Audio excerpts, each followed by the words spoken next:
শহরের যান্ত্রিক কোলাহল ও নাগরিক জীবনের ব্যস্ততা থেকে ক্ষণিকের জন্য হলেও হাফ ছেড়ে বাঁচতে অনেকেই প্রকৃতির সান্নিধ্যে সময় কাটাতে ব্যাকুল হয়ে ওঠেন। ভ্রমণ পিয়াসী সেই সব মানুষের সময় এবং চাহিদার কথা মাথায় রেখে বরিশালের উজিরপুর উপজেলার অজপাড়া গায়ে নির্মিত হয়েছে প্রাকৃতিক সৌন্দর্যে ঘেরা নয়নাভিরাম Molla park and picnic spot.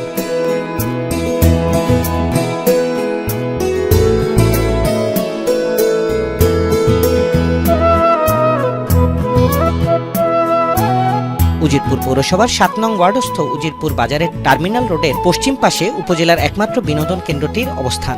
Barishal শহর থেকে মাত্র ১৯ কিলোমিটার পশ্চিমে উজিরপুর পৌরসভার উজিরপুর বন্দরবাজার সংলগ্ন নান্দনিক সৌন্দর্য এবং প্রাকৃতিক নৈসর্গিক বিনোদন কেন্দ্রটি ব্যক্তিগত উদ্যোগে প্রতিষ্ঠিত। স্থানীয় সমাজসেবক আহমেদুল কবির বিপ্লব মোল্লা বিনোদন পার্ক ও পিকনিক স্পটটি নির্মাণ করেছেন, আর এটি উজিরপুর উপজেলার একমাত্র বিনোদন কেন্দ্র। প্রায় ২.৫০ একর জায়গা জুড়ে পরিবেশ বান্ধব মোল্লা পার্ক অ্যান্ড পিকনিক স্পটটি নির্মাণ করা হয়েছে। পার্কটি করার আমার প্রধান উদ্দেশ্য হচ্ছে উজিরপুর উপজেলায় কোনো বিনোদন কেন্দ্র নেই, তো উজিরপুরের সাধারণ মানুষের সাধ্যের মধ্যে তাদেরকে কীভাবে বিনোদন দেওয়া যায় সেই লক্ষ্যেই মূলত আমার এই প্রয়াস। আর পার্কটি মূলত সাধারণ মানুষের আর সাধারণ পরিবার যারা আর্থিক দুরবস্থার কারণে দূর দূরান্তে যেতে পারেন না, সেই সমস্ত বাচ্চাদেরকে যাতে বিনোদন দেওয়া যায় সেই লক্ষ্যে মূলত আমার এই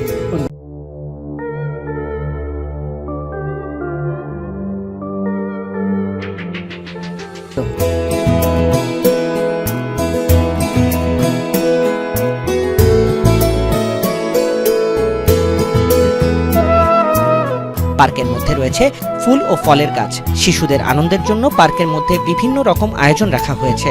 নৌ ভ্রমণের জন্য পার্কের মধ্যে দিঘিতে রয়েছে স্পিড বোট ও প্যাডেল বোট। এছাড়া দিঘির সৌন্দর্য উপভোগ করতে দিঘির মাঝখানে রয়েছে একটি বৈঠকখানা, যেখান থেকে সিঁড়ি দিয়ে দিঘির পানিতেও নামা যাচ্ছে। তাছাড়া সন্ধ্যার পরেও সময় কাটাতে বাহারি আলোকসজ্জা করা হয়েছে।